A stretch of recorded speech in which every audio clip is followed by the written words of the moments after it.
What's up? Welcome to the I Want to Work For You podcast. Today I've got an amazing company. Look, you might think working for a property management company, one that manages apartment complexes all over the place, isn't that cool? But I've got an amazing company with amazing perks and benefits that you got to hear about. So let's jump right in.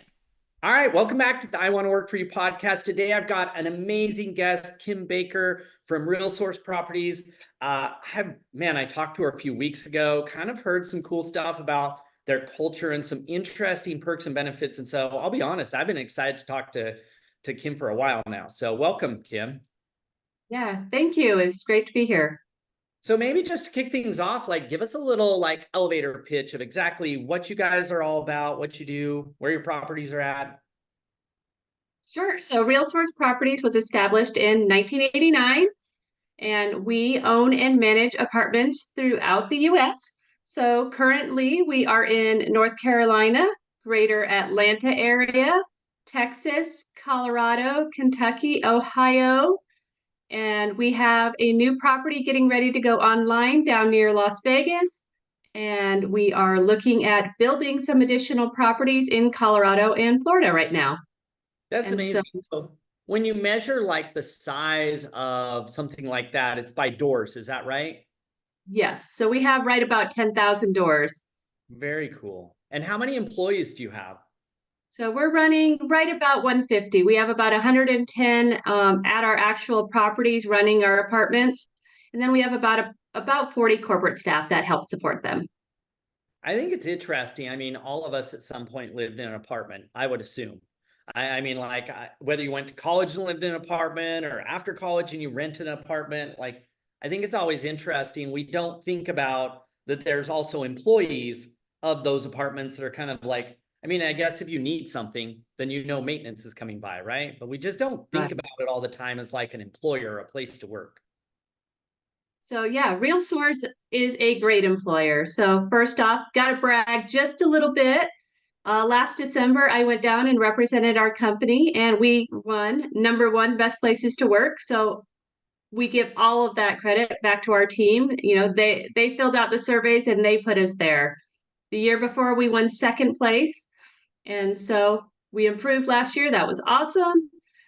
We also just recently won seventh place nationwide on the NAA, which is the National Apartment Association rankings as well. Wow, very cool. Yeah, I think it's always interesting. I interview employers all across the spectrum. And so I think as job seekers, one of the biggest, I guess, mistakes or approaches that they take is they go look for a job by job title on Indeed or something like that, instead of being maybe a little more strategic and going, oh, I should look for companies. I should look for companies inside of specific areas. And I think if they took that approach, then it requires them to go, oh man, where else could I work? So maybe to kick things off, what are some of those jobs like? What are some of the roles that you hire for at the locations?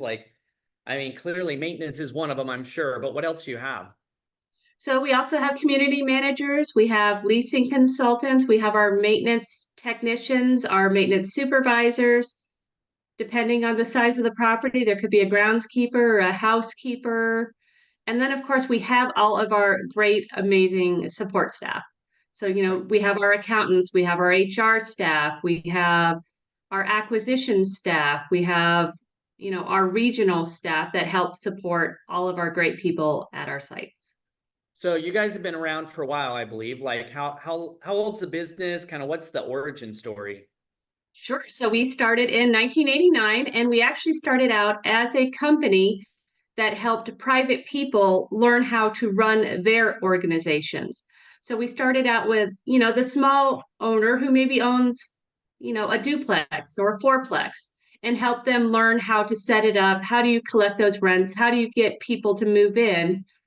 And as we moved on and we learned and we kind of got our secret sauce, we're now at the point where we buy communities and we manage for others.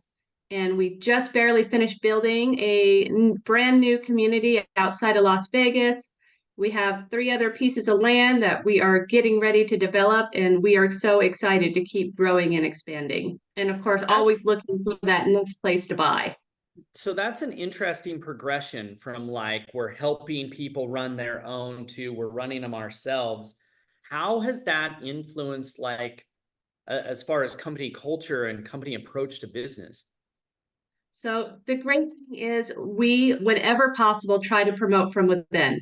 So we have employees that have worked for us the whole time. We have people that have been here more than 15 years. We have people that, we meet them as we're buying a property and we bring their staff on. And our big thing is, teaching our current staff and helping them learn and grow and progress. Well, that's why I So, was gonna say I would imagine from a training and development standpoint, there's probably a lot of that original DNA of like, hey, if you're training and developing and helping other owners and other companies, where a lot of companies, if you just started with, oh, we got an apartment complex and now we're going to figure it out as we go, I would assume that the training and development would lag behind much more compared to where you guys are at, that you're like, no, we've proven these processes. Like we actually have playbooks. We know what we're doing with this. right. So, our owners are still here. They're involved day to day.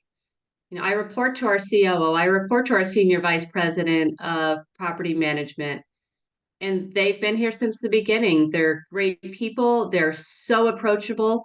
And our leadership team, has so much experience either directly with RealSource or we find the right people in similar industries or, in our competitors and, trying to, the big thing is getting the right people that have the same mindset that we do. Because, of course I'm looking for skill set, but they've got to be the right person and they have to be on board with what we're trying to accomplish. So clearly that means like nailing down your own kind of like definition, your culture and values. So what is that all about and like how did you guys nail that down? So our big thing is it's people first. That's number one. You can be the most talented person at what you do, but it has to be the right fit. And so one of the things that we do is we use caliper assessments. Okay. And we want to know, what is this person great at? Be great at everything, but does this person have the right mindset that's going to fit in with their supervisor? Are they going to get along with the current team? So it's got to be the right cultural fit as well as the right skill set. So that is super, super important to us, almost more important than skill. And then the other big thing that is so important to us is fostering an environment where the employees have no fear. Make a mistake here. When you make a mistake, you say, "Hey, I made a mistake. This is why I did what I did." And you go tell your boss, "Hey, I made a mistake." And they're going to go, the first thing they're going to ask you is, "Did you learn from it?"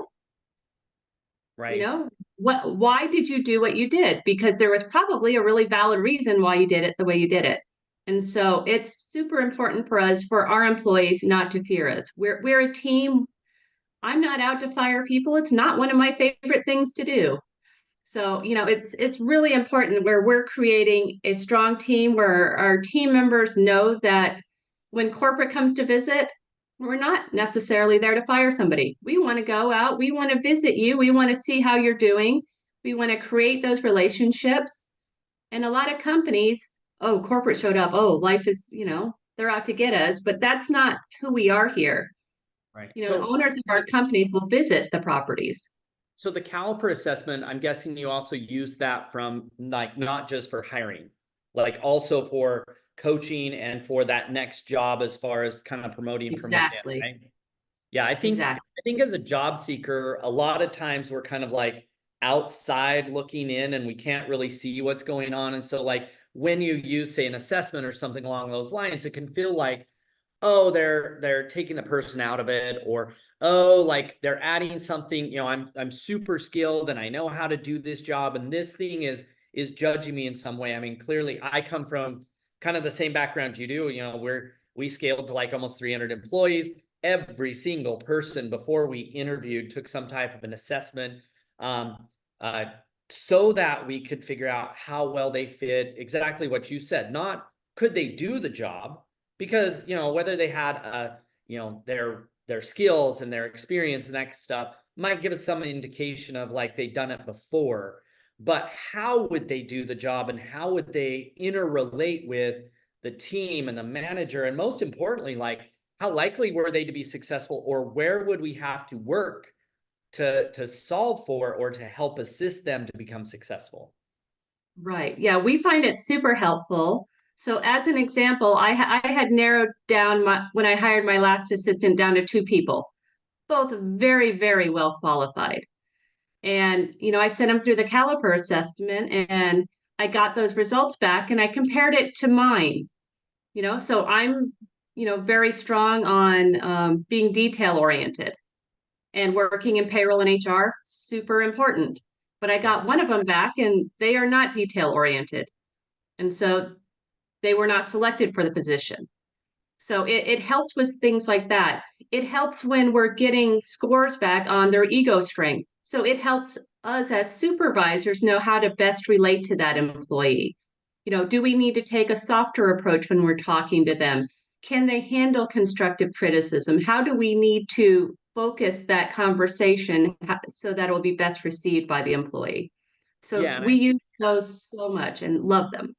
yeah, I think if you're just a normal job seeker, you may not realize, but generally speaking, great organizations are not just looking for does their resume fit the job description? Because while you could hire anybody that fits that job description, it isn't actually helpful to hire somebody who's a bad fit for the culture or a bad Exactly. fit for the team. It harms not just the team, but the individual. Like, nobody is going to be happy when you're like dynamically opposed to what it takes to be successful in the job. It's going to be a struggle. I like to compare it to, it's like a rubber band. Like, you can pull that out and stretch yourself. But over time, if you were doing that every day, stretching yourself to try to act in ways that you don't normally act, you get tired. Straight up, you get tired. Or when it's stressful, or when there's a problem or something like that, you're going to let go and snap back. And it's going to be at the detriment of everybody, including the individual, including the worker. And so I love that you guys are using that. So as we jump into kind of like what makes you guys unique from a like benefits and perks. I mean, I know there's a super cool one that we want to talk about, but what are some of the others of like, what makes it unique to work for you guys? So my favorite benefit here is we offer two different health plans, one of which is an HSA plan, which is entirely free for employee only coverage. And then on top of that, we have 100% match on our HSA contributions. So our medical plan is amazing. We have great dental, vision, and employee assistance program. This year, we actually just rolled out 4 new benefits. So we have hospital insurance, identity theft, legal shield, and one of my new favorites is our pets insurance. Yeah, that one's taken off a lot, right? We're starting to get a lot more of that, which makes sense because if you don't own a pet, you don't realize, but man, like taking care and keeping a pet healthy can be as or more expensive than keeping a kid healthy. Right. Yeah. So beyond that, like what's like PTO like and those types of things? Sure. So our first 2 years, we offer 80 hours of vacation. Years 3 through 5, you get 120, and then after that, you go up to 160. So 4 weeks of vacation, 9 paid holidays, 3 floating holidays, 6 sick days per year. And then just on top of that, we just offer such a great workplace culture. So we spend a lot of time and effort helping to promote not only the employee from their physical point of view through their health benefits, but we also do trainings and we rotate between financial well-being, emotional well-being, and then their health. So we do all kinds of competitions. Our employees love it. We'll do a physical fitness challenge. Or last month, we did a whole webinar about how to read your 401k statements. Or we did a suicide prevention one recently. So, Cool. and all of those programs are available to our employees. We have them attend while they're on the clock because we feel it's that important. And then we do random drawings for everyone that participates. So we're giving them gift cards to come get great information. Right. And you guys, one of the things that job seekers should realize, like when you're working for a growing company, either growing because you guys are bringing new property online, or growing because you're buying and bringing new properties and teams into it, that is a really strong indication that there's future growth for you. Like there is almost no potential for growth as an employee if you work for a company that's not growing. Like it just correlates almost perfectly, right? Exactly. Yeah. We are always trying to promote from within. Our senior vice president started out as a leasing agent. Our We're constantly promoting people. I have people that have started out as maintenance techs. He's now our regional service director. My old assistant wanted to go very part-time. So she's, instead of saying, sorry, can't accommodate you, we actually moved her over to the marketing department and she's thriving. So, not only are we helping our employees promote from within, but when they need to scale back, we're able to find opportunities and not just saying, sorry, you'll have to work somewhere else. What is that current ballpark kind of split between full-time and part-time for you guys on those employees? Sure. We only have about 5 part-time right now. Very cool. All right, so I want to talk about the coolest benefit that you guys have got, because there is this interesting dynamic at play here where I always like the companies where customers and employees are kind of in the same community, whether that's like, a barista that works and also potentially consumes the product. There's just this interesting correlation in that side. And so like you guys have an amazing benefit that has to do with employees living within your communities, right? Right. So we offer a pretty significant discount to our employees who live on property. And the great thing that we're able to do is number one, they get their discount. We've taken the additional amenity sort of charges, we've rolled that into their rent, and then I only deduct it out of their payroll twice per month. And so they're not having to worry about, oh, I don't have all of my rent money for the first of the month. I've already split that for them, pulled it out directly through their payroll. They don't have to write a check and they love it. And So that also impacts like move-in cost, right? I just moved my daughter from where we're at to Denver. And I don't think, especially that first time you're renting a place, but even when you rent the second place, it seems like we've forgotten. And so you're like, oh, I figured out what the monthly rent was. And then you go to like sign the deal and you're like, oh crap, like there's a bunch of other expenses that you didn't compute that exactly. aren't monthly ones, right? Like Yep. So I put this month's security deposit and all that kind of stuff. Yeah, so for our employees, we don't charge them a security deposit. We don't charge them a background check. We don't charge them any of those additional fees. And then, they have the use of all of the amenities. Even if they don't live on property, we let them use the pool. We let them use the business center. And so, even if you own your house, you still have use of all of those amenities. You can go to the gym, you can rent out the business center, you can use all of those different amenities that are available. And also, that's not just if you're living in the property that you work at, you also have the ability to live in a property not where you work at, right? If you want that kind of stuff. Exactly. Yes, people want that space where they want a little bit of work-life balance. So, we do have areas where we have more than one property. So a lot of times they'll choose to live at the other property if they want to live incognito and not worry about residents knocking on their door or, interrupting their time off. And, they do deserve their time off. Right. But I do find that our employees who live on site, our retention of those employees is significantly higher. So we just actually evaluated that. And our turnover of employees that live on property is half of Wow. what it used to be. And so it's great. It's an awesome retention tool for our groups.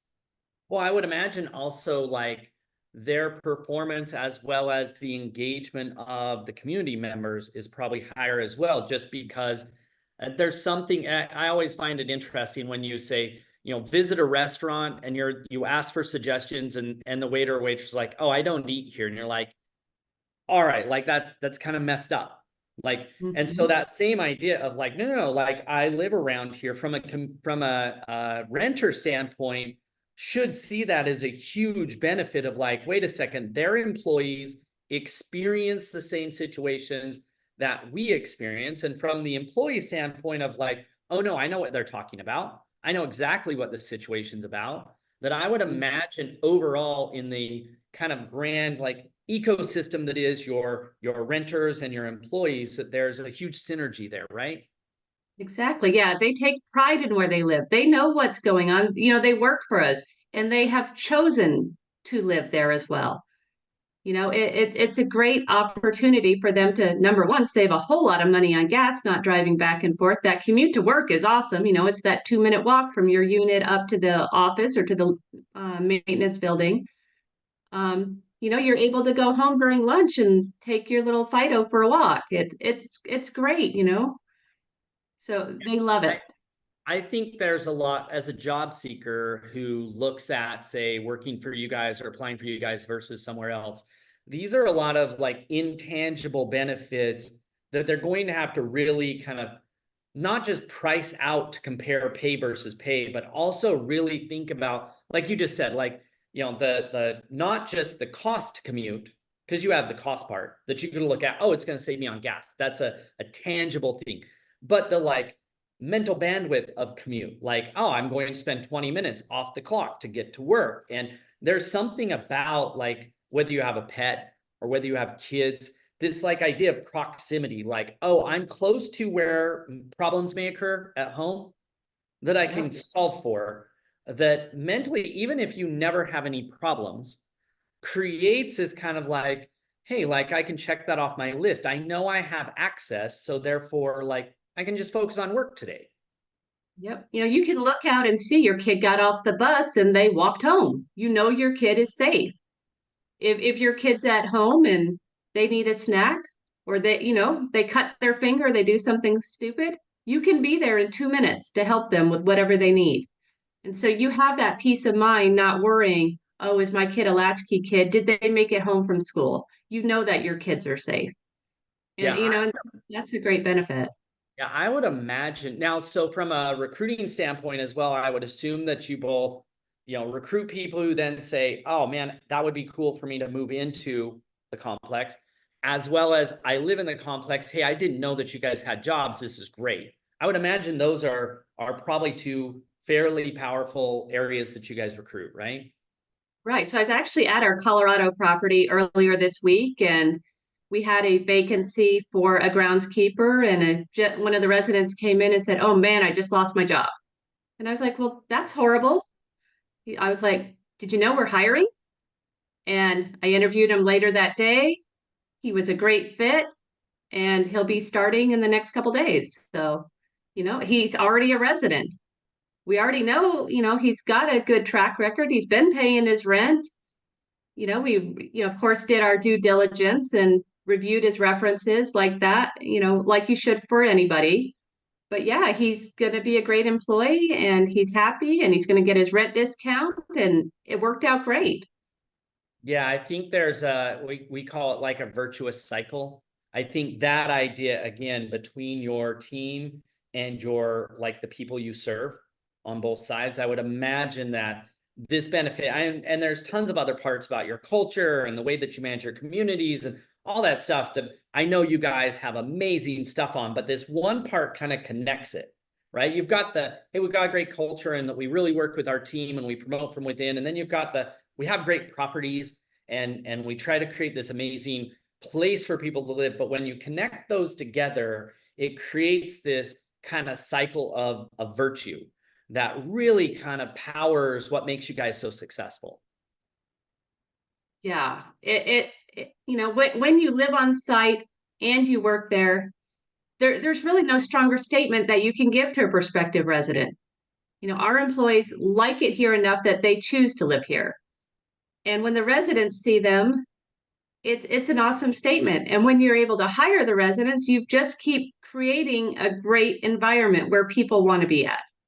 Yeah, I love it. So anything else besides that? Anything else unique that you want to bring up? RealSource, it's just all about our team. I can't say anything more. It's not just our leadership, it's our team, and they are what make RealSource great.